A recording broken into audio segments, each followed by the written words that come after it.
보이니다. 이런 제목으로 하나님 말씀 듣도록 하겠습니다. 우리 기독교와 타 종교의 차이점이 많이 있죠. 두드러진 특징이 무엇이냐 이렇게 묻는다면 타 종교는 돌을 닦습니다. 돌을 닦는다라고 하는 것은 내 안에 혹은 내 존재가 비교적 괜찮은 부분이 있다라고 하는 것을 전제로 하는 것입니다. 그래서 닦으면, 수련을 하면은 괜찮은 존재, 어쩌면 높은 경지에 이룰 수 있고, 그래서 부처도 될 수 있다고 생각을 하는 거지요. 그래서 타 종교는 인간의 가능성을 긍정을 합니다. 인간의 가능성을 높이 삽니다.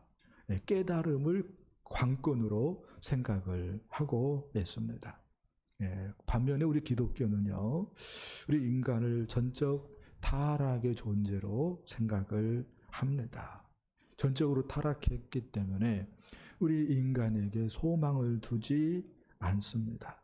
하나님께서 독생자 예수 그리스도를 보내서 구원해야만 할 만큼 우리 인간들은 회복 불가능한 상태였다고 우리는 그렇게 받아들입니다.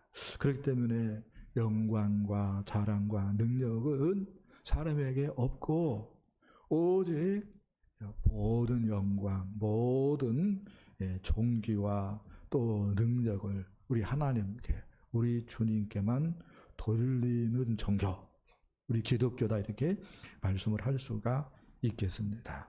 그래서 이렇게 얘기할 수 있습니다. 오직 나의 나된 것은 하나님의 은혜라 고백하는 종교. 누군가가 나를 칭찬해요. 이건 내 공로, 내 자랑이 아니다. 하나님의 은혜다. 내가 나를 이렇게 돌아보니까 무언가 괜찮은 것이 있어요.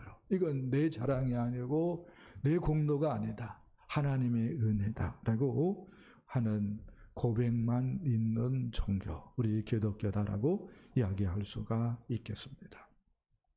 세상은 우리 성도들에게 끊임없이 성도로서 너의 존재를 증명해 보라라고 말을 합니다. 네가 믿는 하나님을 증명해 보라라고 말을 합니다. 네가 그렇게 세상과 단절하고 하나님께 매달리는데 달라진 것이 무엇이냐라고 묻습니다. 정말로 새벽을 깨우기도 하고 정말로 목이 아프게 부르짖기도 하고 정말로 밤잠 설치면서 절야기도도 하고 그렇게 하나님께 매달린다고 매달렸다면은 자식의 모습이 달라야 되지 않겠느냐라고 말을 합니다. 남편의 모습이 달라야 되지 않겠냐라고 얘기를 합니다. 직장도 반듯한 직장을 가져야 되지 않겠느냐. 승진해야 옳지 않느냐라고 얘기를 합니다. 집도 아파트 적어도 32평 정도는 살아야 되지 않겠느냐. 하나님이 전능한데 네가 그렇게 하나님께 매달리는데 라고 이야기를 합니다. 이것저것 다 때려치고 네 건강이라도 건강해야 옳지 않느냐라고 세상은 말을 합니다. 여기에 많은 성도들이 시험을 당하고 그래서 큰 코를 빠뜨리는 경우가 있습니다. 그런데요, 본문의 예수님도 유대인들에게 비슷한 요구를 받았습니다. 당신이 누구기에 안식일에 병을 고치느냐? 그러니까 예수님께서 나와 아버지는 하나다. 나는 아버지 하는 것을 보고 아버지의 일을 하는 것이다. 아버지께서 일하시니 나도 일한다 라고 말씀을 합니다. 그러니까 유대인들이 더 싫어하죠. 네가 사람인 주제에 하나님과 동등을 삼느냐? 도대체 너는 누구냐? 너는 누구인지 입증해 보라 라고 이야기를 합니다. 예수님은 유대인들의 이러한 요구에 어떻게 반응했을까요? 정말로 하늘을 가르고 불을 끄집어 내렸습니까? 아니죠. 오히려 예수님은 자신을 입증하기를 거절합니다. 자신의 입증하는 것을 거부합니다. 그리고 하나님 나라의 도, 구원의 도를 묵묵히 전하십니다. 당신의 일을 묵묵히 감당하십니다. 네, 그렇습니다. 오늘 본문은 예수님에 대한 증거로부터 시작이 되어지고 있습니다. 우리 31절, 32절 말씀 보도록 하겠습니다.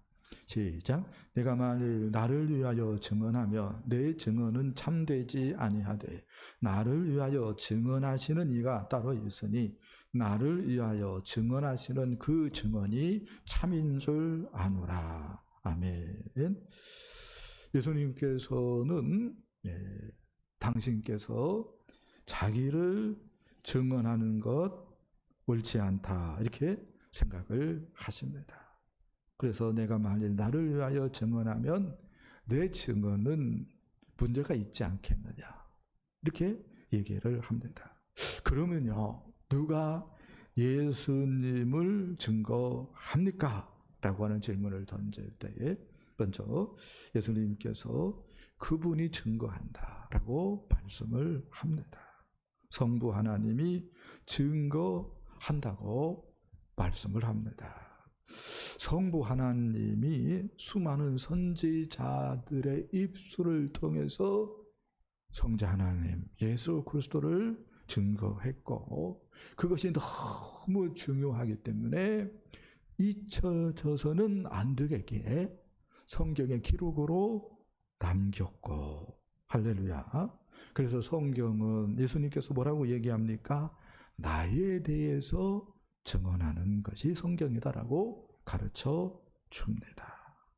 이렇게 성부 하나님이 예수님을 증거한다라고 예수님 말씀을 합니다. 그리고 세례 요한도 증거했다라고 말씀을 합니다. 물론 예수님께서 이렇게 얘기하죠. 사람들의 증거는 내게 있어서 중요하지 않다.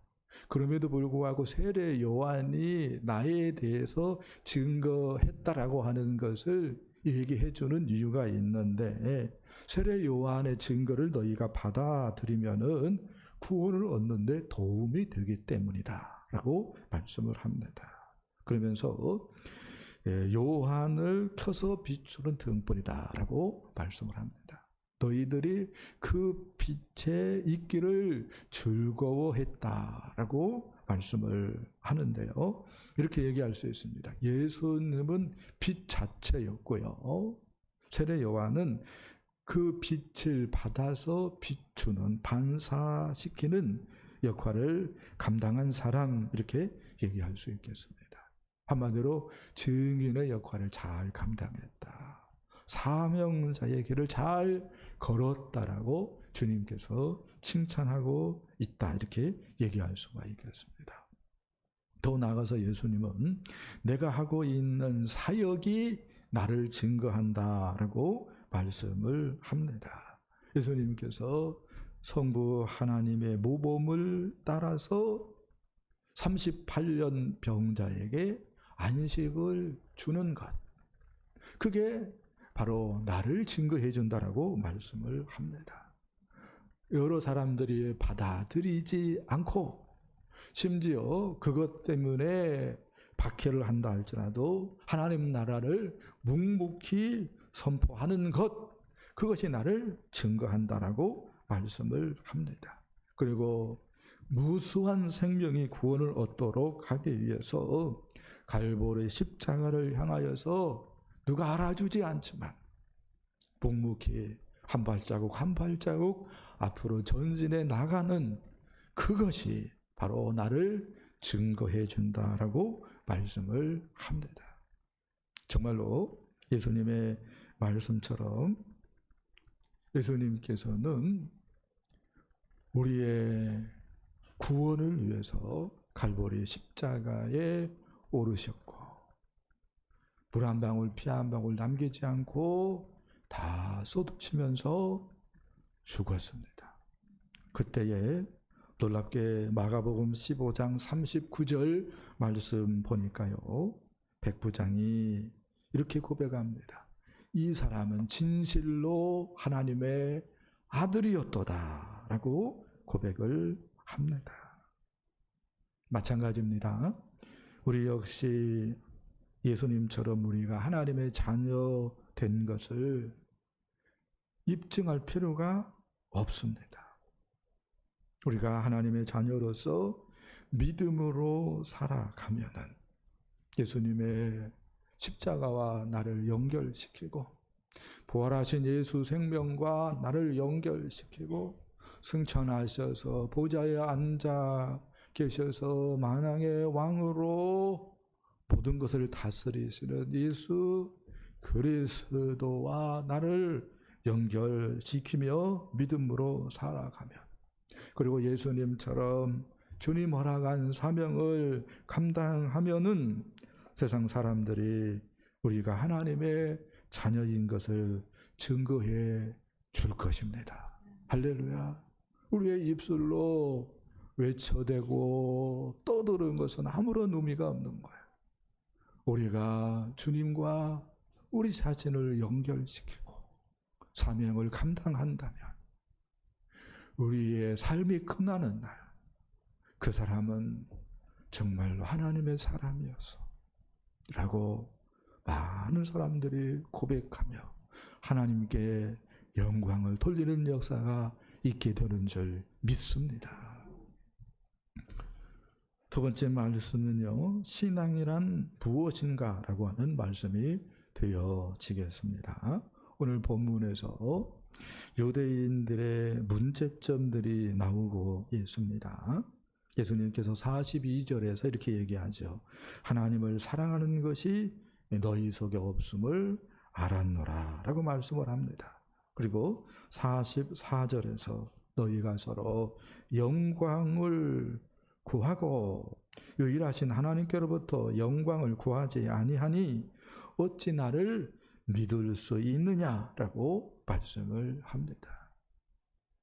유대 종교 지도자들 하나님의 영광을 구하지 아니하고 자기 영광을 구합니다.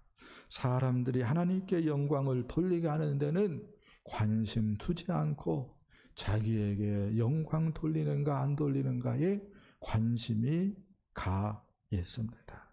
이렇게 얘기할 수 있습니다. 아무리 그들이 직분이 있고 또 성경을 많이 알고 또 제사장들이라 할지라도 신앙생활이 무엇인지 모른다.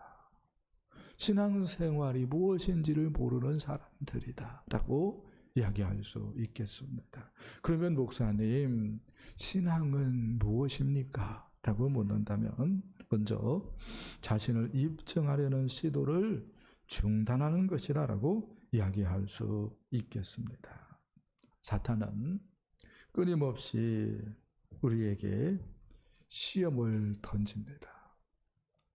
정말로 예수님께서 시험하는 자가 와서 시험을 하였듯이 우리에게도 시험을 던집니다. 시험하는 자가 예수님 어떻게 시험을 했습니까? 내가 만일 하나님의 아들이거든 이 돌들을 떡덩이가 되게 하라. 네가 만일 하나님의 아들이거든 이곳에서 뛰어내려봐라. 성전 높은 곳에 데리고 가서 이곳에서 뛰어내려봐라 라고 말을 합니다. 네가 정말로 하나님의 아들이라면은 천하를 호령해야 될 텐데 내게 절 한번 하라. 내가 천하를 주마. 시험합니다. 동일하게 우리도 시험을 하는 거죠. 네가 하나님 믿는다고 믿잖니? 그러면 돈은 있어야 되지 않겠니? 네가 하나님 믿는다고 믿잖니? 그렇다면 사람들에게 평판은 좋아야 되지 않겠니? 네가 하나님 믿는다고 믿잖니? 그렇다면 힘은 좀 있어야 되지 않겠니? 그게 뭐냐? 그게 뭐냐? 라고 시험을 합니다. 그러나 성도는요, 죄인인 나에게 하나님이 황송한 은혜를 베푸셨다고 생각하는 사람입니다. 허물과 죄로 죽었었는데 세상 풍조를 좇았고 공중 권세 잡은 자를 따랐고 그 가운데서 역사하는 영, 육신의 정욕, 육체와 마음이 원하는 것을 추구해서 본질상 하나님의 진노의 자식이었다는 것을 알기에 마른 하늘에서 날벼락이 내려서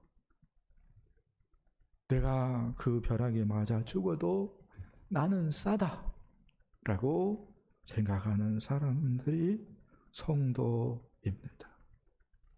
그럼에도 불구하고 예수님께서 나를 살리셨고 나를 일으키셨고 나를 하늘에 속한 존재로 이 세상에 있지만 하나님 나라를 살아가는 존재가 되게 하셨기 때문에 세상 것의 유무와 상관없이 사람들이 나를 인정하든 인정해 주지 않든 무관하게 나는 기뻐할 수밖에 없고 감사할 수밖에 없고 기도할 수밖에 없다고 생각하는 사람들이 바로 성도들인 줄 믿습니다.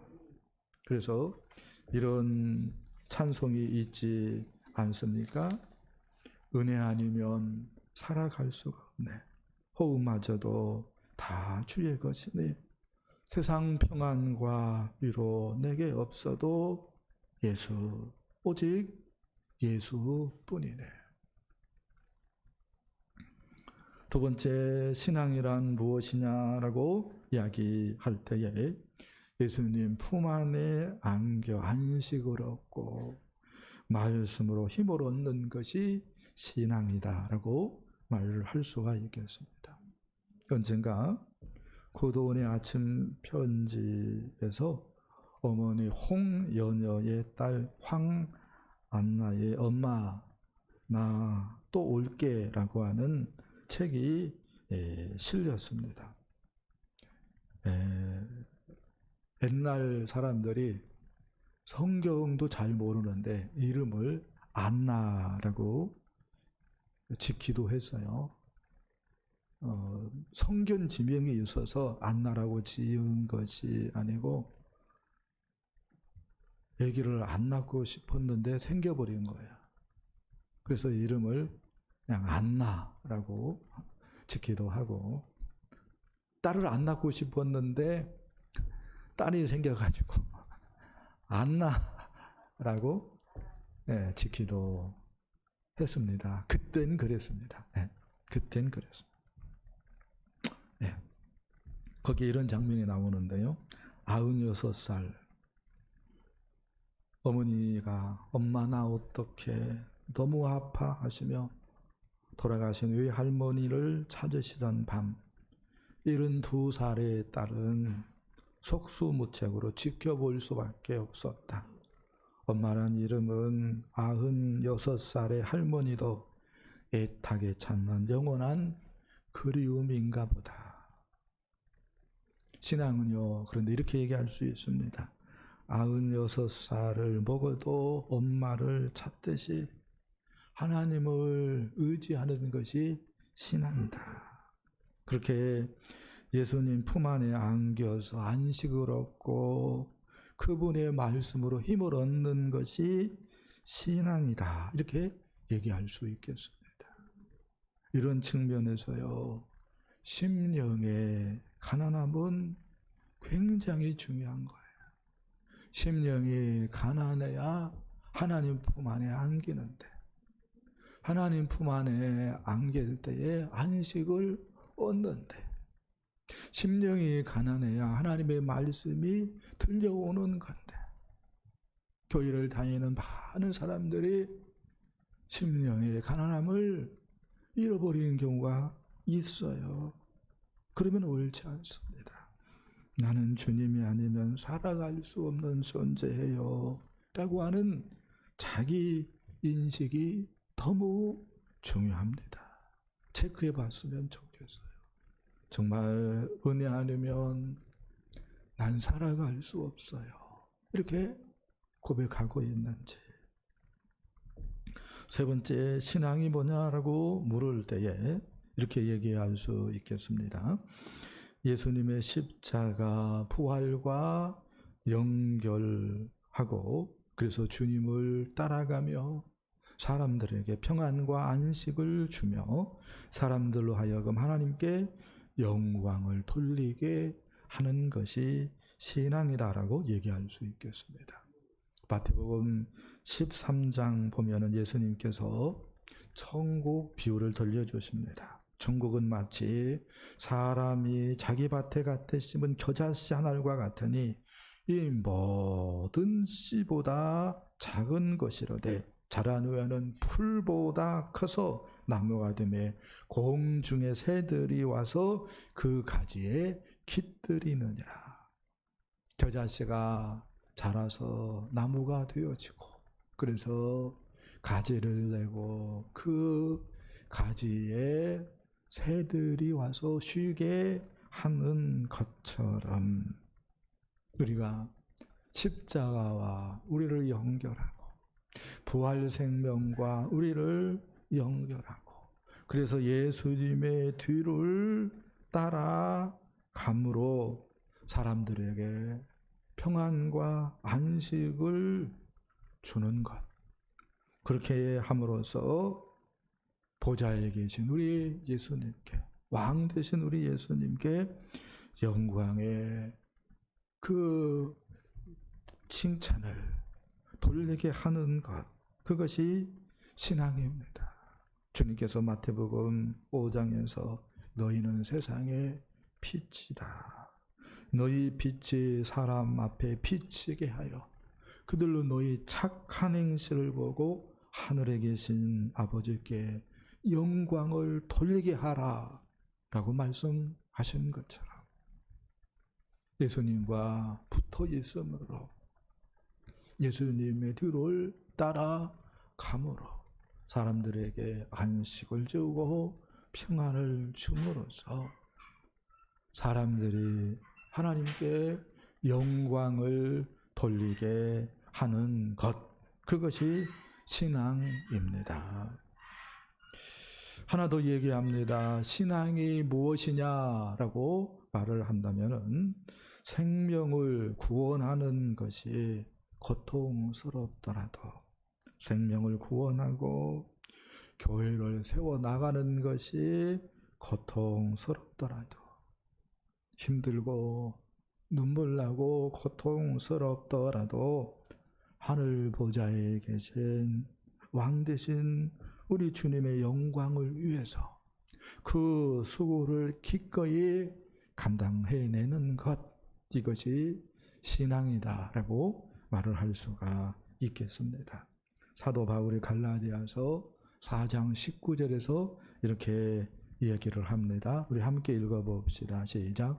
나의 자녀들아 너희 속에 그리스도의 형상을 이루기까지 다시 너희를 위하여 해산하는 수고를 하노라. 아멘.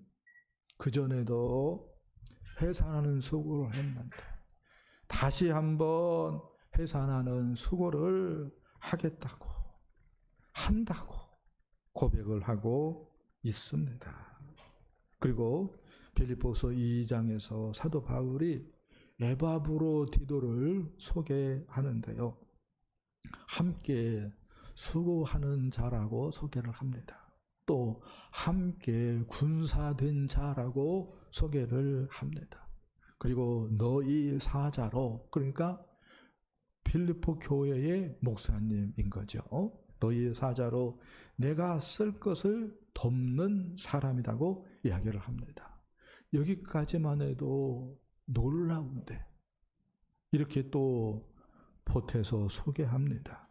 그리스도를 위하여 죽기에 이르러도 자기 목숨을 돌아보지 않는 사람이었다고 소개합니다. 이렇게 신앙은요, 그리스도를 위하여서 생명을 구원하고 교회를 세워나가는 것이 눈물나고 고통스럽더라도 하늘 보좌에 계신 왕 되신 예수 그리스도의 영광을 위해서 그 수고를 기꺼이 감당해내는 것이라고 이야기할 수 있겠습니다. 그런데 우리 주변을 보면 어떤 사람들은 단지 주일 예배 참석하는 것이 신앙생활의 전부인 사람들이 있습니다. 교회를 위해서 봉사한다는 것, 영혼을 위해서 수고한다는 것은 꿈도 꾸어보지 못하는 사람들이 있습니다. 하지만 반대로 어떤 사람은 예배가 끝난 후 교회 일을 찾아서 하는 사람이 있습니다. 교회 봉사를 하고 청소를 하되 누가 보지 않아도 성실하게 구석구석까지 수고를 마다하지 않는 사람들이 있습니다.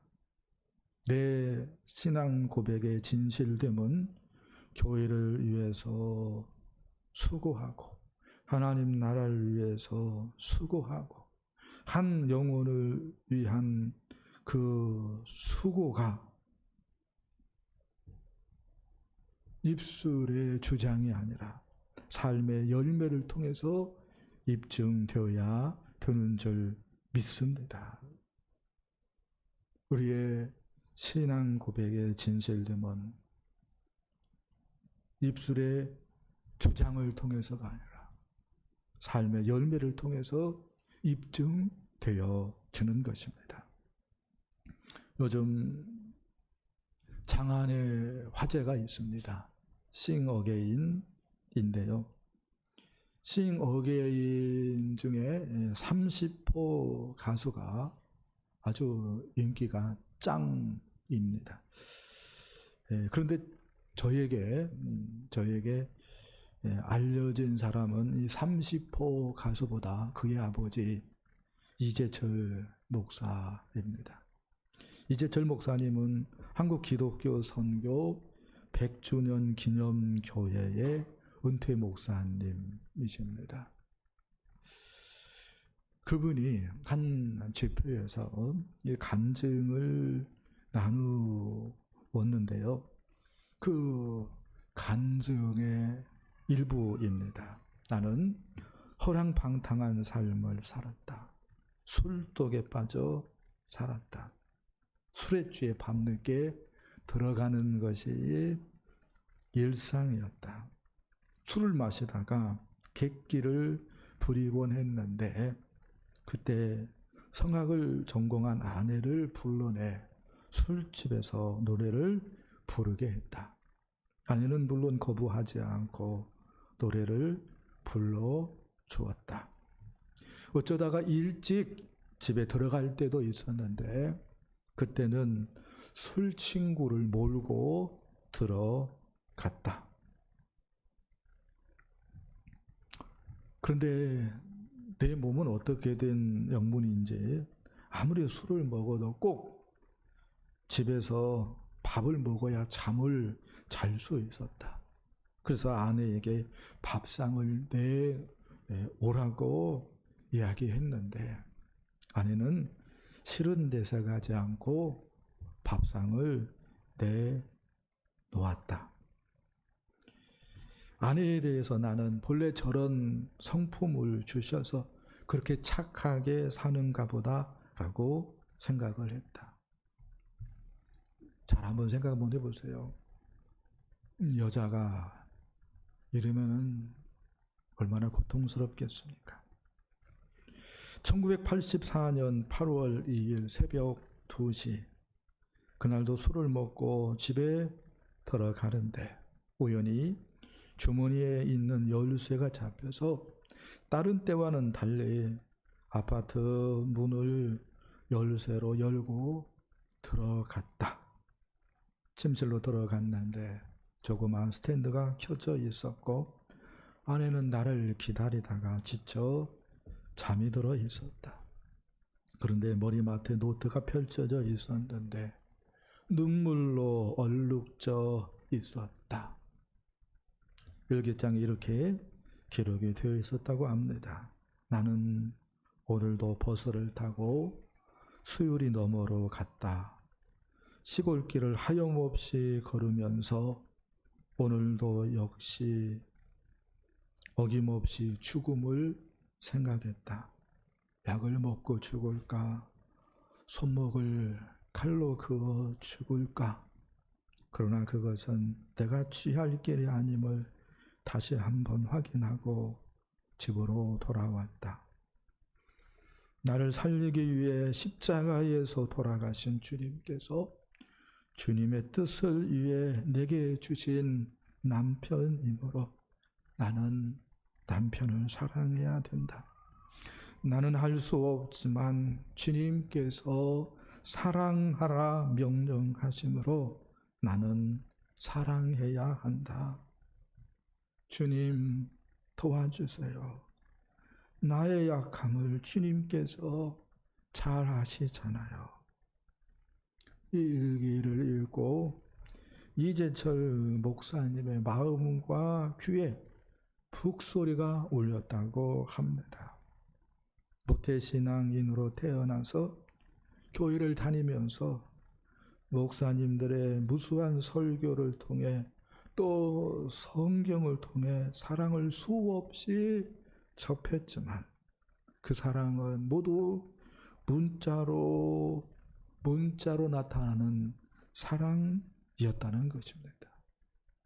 그런데 그 사랑을 아내가 실천하고 있었다는 것이었습니다. 삶이 힘들어 매일 죽음을 생각하는 사람이었는데도 불구하고 주님 때문에 내 곁에서 나를 사랑한다는 그 글을 보는 순간 이재철 목사님은 인생이 달라졌습니다. 아내에게도 자기 견해가 있었다는 거죠.